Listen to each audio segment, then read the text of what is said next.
Assalamualaikum warahmatullahi wabarakatuh. Halo anak-anak, bertemu dengan Pak Adi di pembelajaran PKN. Untuk kali ini kita akan belajar tema 1 subtema 2. Nah, untuk yang minggu lalu kita sudah membahas mengenai penerapan sila-sila dalam Pancasila, yaitu sila ke-1, sila kedua, dan sila ketiga. Untuk berikutnya, hari ini kita akan belajar dan membahas mengenai penerapan sila-sila dalam Pancasila, sila keempat dan sila kelima. Langsung saja tanpa basa-basi, belajar yuk.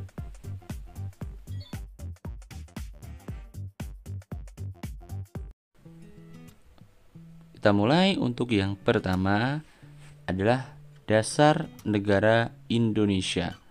Nah, Pancasila itu merupakan dasar negara Indonesia dan ideologi negara.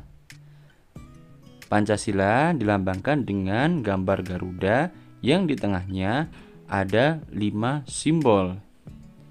Nah, masing-masing sayap dari burung Garuda Pancasila memiliki jumlah bulu yang sama, yaitu 17 helai.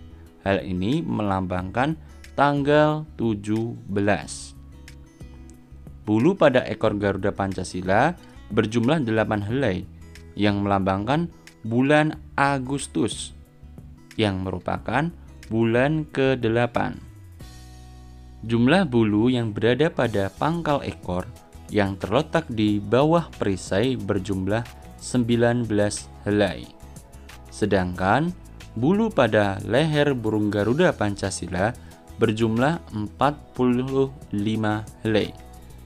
Jika digabungkan dengan pangkal ekor akan menjadi 1945 yang merupakan tahun penting bagi bangsa Indonesia.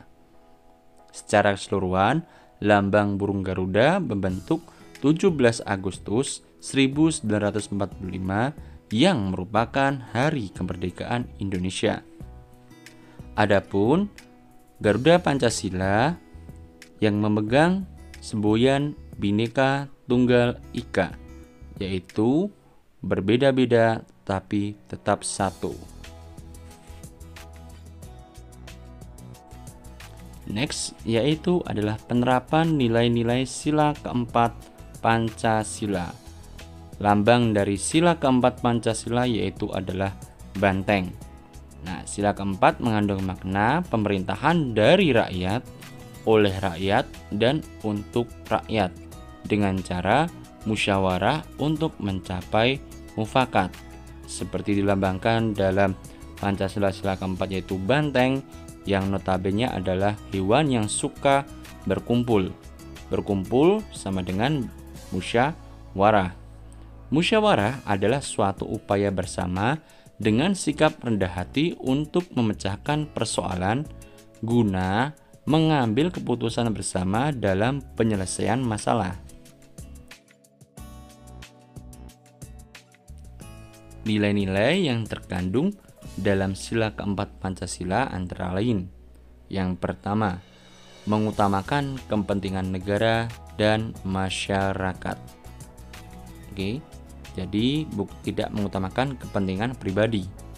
Yang kedua, tidak memaksakan kehendak kepada orang lain.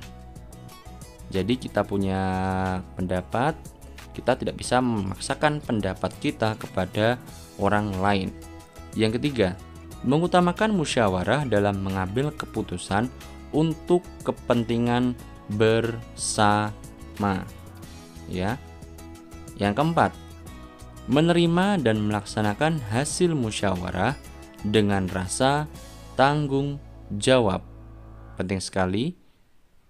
Serta yang kelima adalah melaksanakan musyawarah dengan akal sehat dan sesuai dengan hati nurani yang luhur.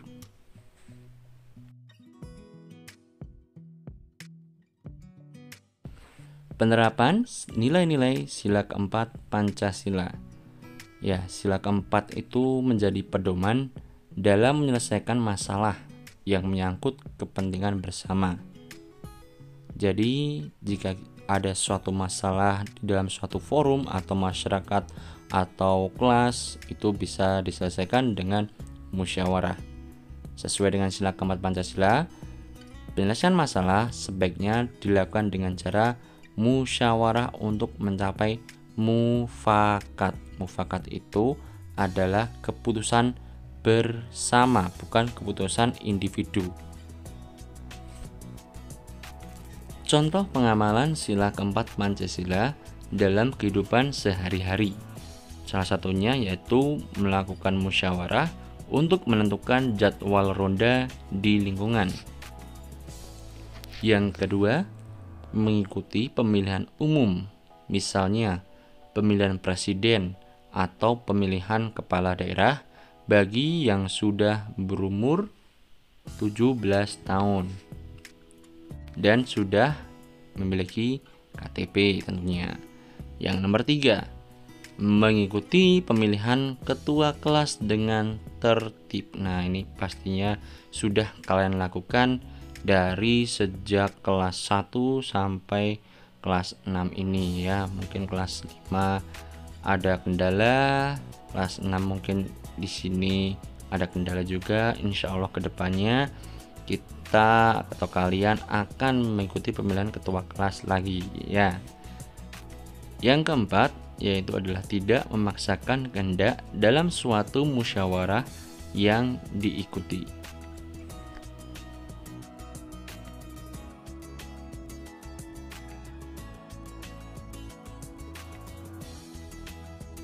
Oke, selanjutnya di situ ada 2 gambar.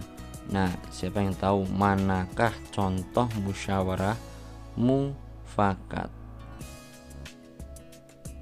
Iya.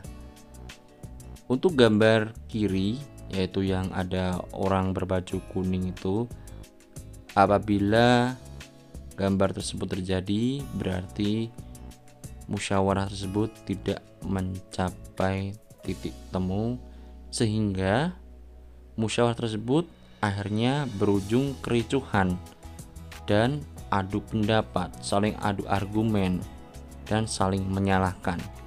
Sedangkan untuk yang gambar yang sampingnya atau gambar kanan itu terjadi musyawarah mufakat, di mana musyawarah mufakat ini disaring pendapat-pendapat yang bagus untuk kepentingan bersama. Nah, dalam musyawarah mufakat ini, attitude atau sikap kita saat memberikan pendapat itu sangat penting. Contohnya yang pertama, itu ketika kita akan memberikan pendapat kita, pastikan kita memberikan pendapat dengan bahasa yang santun. Usahakan kita juga tidak memotong pendapat orang lain. Dan selanjutnya adalah kita tidak memaksakan pendapat kita terhadap orang lain.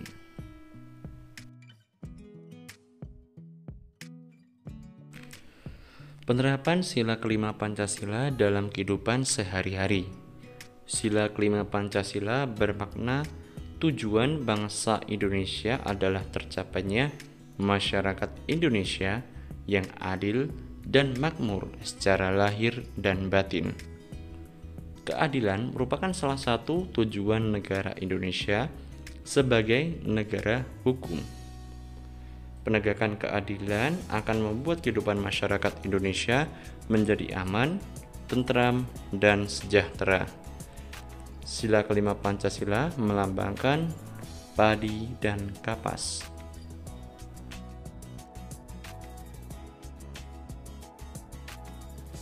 Pengamalan sila kelima Pancasila adalah sebagai berikut.